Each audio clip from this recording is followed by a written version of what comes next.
Prieširdžių virpėjimas yra dažniausia aritmija diagnozuota net 33 milijonams žmonių pasaulyje. Tai liga, kuri vystymosi pradžioje dažnai pasireiškia savaime nutrūkstančiais paroksizminiais epizodais. Mes matome pacientus su prieširdžių virpėjimu labai skirtingus. Tiek priėmimo skyriuje, tiek stacionaro skyriuose, tiek operacinėje. Matome pacientus vienus, sakykime, tokius nutukusius su cukriniu diabetu, su hipertenzija, su miego sutrikimais, miego apnėja, didelėm tomis problemomis. Tai yra vienas tipas.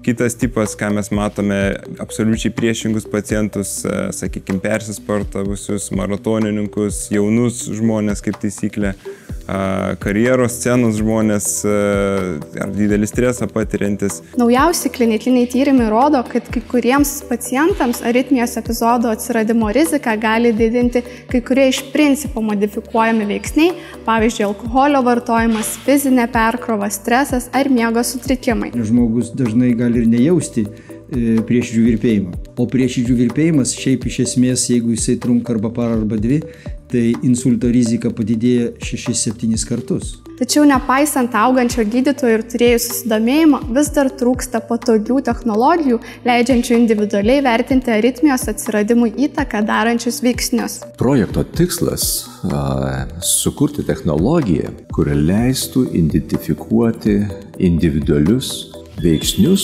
sukeliančius pacientams širdies aritmiją, prieširdžių virpėjimą. Tokia technologija sukurta susideda iš medicininio prietaiso, dėvimo ant riešo ir programinės įrangos su biosignalų apdorojimo algoritmais. Tokie algoritmai atpažįsta aritmijos epizodus. Mūsų siūlomas metodas remiasi prielaida, kad aritmiją charakterizuojantis parametrai, pavyzdžiui, santykinė prieširdžių virpėjimo trukmė, pakinta po aritmiją provokuojančio veiksnio, pavyzdžiui, pavartojus alkoholio. Metodo esmė, kad pacientas naudoja dėvimą įrangą nustatytą stebėsenos laikotarpį, pavyzdžiui, 2 savaitės ir mobiliojoje programėlėje įvedinėja potencialius prieširdžių virpėjimą sukeliančius rizikos veiksnius. Kitas 2 savaitės pacientas vengia konkrečiai jam identifikuoto labiausiai tikėtino rizikos veiksnio. Ir mūsų pasiūlyta sąryšio įvertinimo lygtis leidžia pasakyti, ar tam tikras modifikuojamas veiksnys daro įtaką individualaus paciento aritmijos epizodų pasireiškimui. Ir nustačius sąryšį, pacientui rekomenduojama vengti šio konkretaus veiksnio. Paciento įrangą uždėdom čia, ligoninėje, ir paskui jie tęsdavo tą sekimą namuose. Duomenys keliaudavo į mūsų serverius ir galima buvo tuos duomenys ir analizuoti. Mes paprastai juos analizuojam jau po visko, apdorojam ir ieškom sąsajų asociacijų. Tie pacientai, kurie jau pas mus pakliuvo, gavo visapusišką platų ištyrimą, kurį paprastoje klinikiniai praktikui labai retai pacientam pavyksta. Prieširdžių virpėjimo kilmė yra labai svarbi ir mūsų vienas iš tokių pagrindinių buvo tikslas įrodyti, kad tai dažniausiai lydi su pakilusiu kraujo spaudimu, nes pasaulis dar nėra įrodęs, kad būtent kyla spaudimas, pertempiamos plaučių venos ir dėl to sutrinka ritmas. Ir mes supratę priežastį galėsim labai efektyviai ją įtakoti ir paveikti ją. Labai džiaugiamės, kad jau atlikdami savo projektą galėjom pamatyti realų pritaikymą šio prietaiso.